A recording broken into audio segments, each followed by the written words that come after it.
We've got some pictures just coming in. Now, this is Malcolm Naden's arrest earlier this morning, 12:04 a.m, a private property about 30 k's west of Gloucester. They surrounded and arrested the 38-year-old man.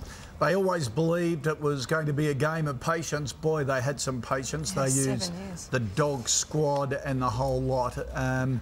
And it has certainly been a major... A lot of people saying, why are we pixelating the photo? It's because now he's been captured, the law changes what we can reveal. Yeah.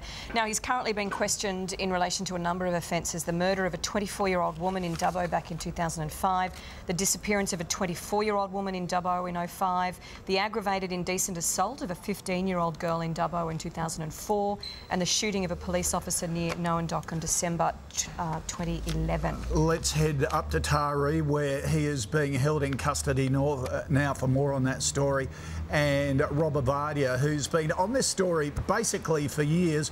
Rob, what are police saying about the capture? Did he come quietly?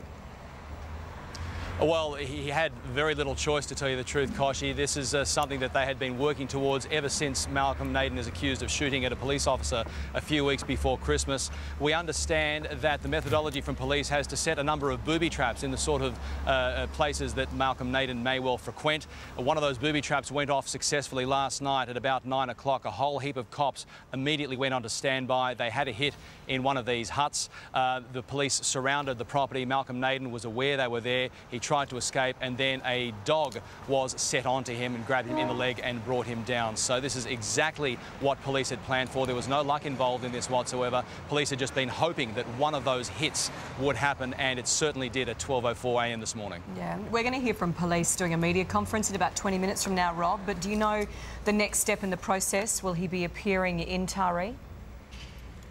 Well, he will be. It basically depends on the extent of cooperation from Malcolm Naden. He will have the legal right to say nothing should he choose to do that, or he may well be completely forthcoming on whatever he knows, if anything, in relation to the murder of his cousin's partner, Kristy Scholes, and also the disappearance of Letitia Nolan. So that is really an elastic sort of time. We don't know if that's going to take a period of hours or whether he'll be ready to front court fairly quickly, but no doubt after all of these years, police have their facts and figures ready to go to put before a court. A lot of it is dependent on what he says to them this morning. Yeah, and have any members of his family, anyone else spoken? We spoke to Kristy's uncle, Tony, about an hour ago, and he just said, look, they're feeling completely overwhelmed. He was speaking to his brother, David, who said it's going to take a bit of time to sort of sink in and process. Yeah, well, I had the pleasure of informing a number of family members. At about 3 o'clock this morning, I sent about 6 text messages to the family members of Letitia Nolan and also to Kristy Scholes, letting them know that it had happened, and they rang me within half an hour, several of them. Absolutely delighted. I mean, this is every reason for them to wake up. They've waited for this for 7 years, especially the family of Letitia Nolan as well. Keep in mind that she is still missing, and they had always hoped that Malcolm Naden would be captured alive, so perhaps they may well be able to find her body. Rob, just take us through the brains behind this, the people who are running this task force. As we said a bit earlier, they always said it was going to be a game of patience, and boy, did they have to have it. They had to have it, and they have had a bit of bad luck. You know, they've had a few things go wrong as well. Initially, when Malcolm Naden was tracked down, the weather was bad.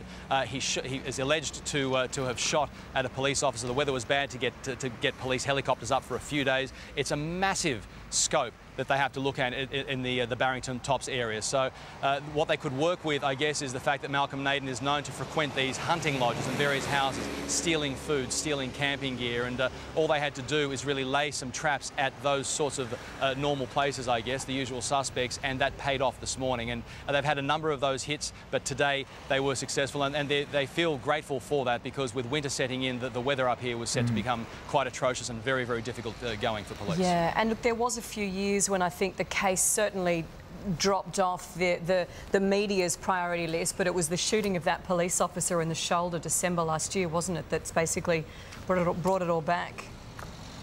Well, it certainly did. Now, it brought it all back as far as the public was concerned, but keep in mind the only reason that the police were shot at in the first place is that they were still looking for him. They never gave up. They were in the right place at the right time, but when that shot rang out, it was from behind them. They had no way of knowing exactly where that shot came from, but the police certainly hadn't forgotten, and that is why they were there a few weeks before Christmas. And ever since then, Commissioner Scipione, to his credit, has just said, right, enough is enough. There's a man here wanted for a murder, wanted over the questioning of the indecent aggravated assault of a 15-year-old girl, also the disappearance of his own cousin. So they put a lot of resources at an enormous cost here, under a lot of pressure as well, and it has paid dividends this morning. OK, Rob, keep us up to date if anything happens.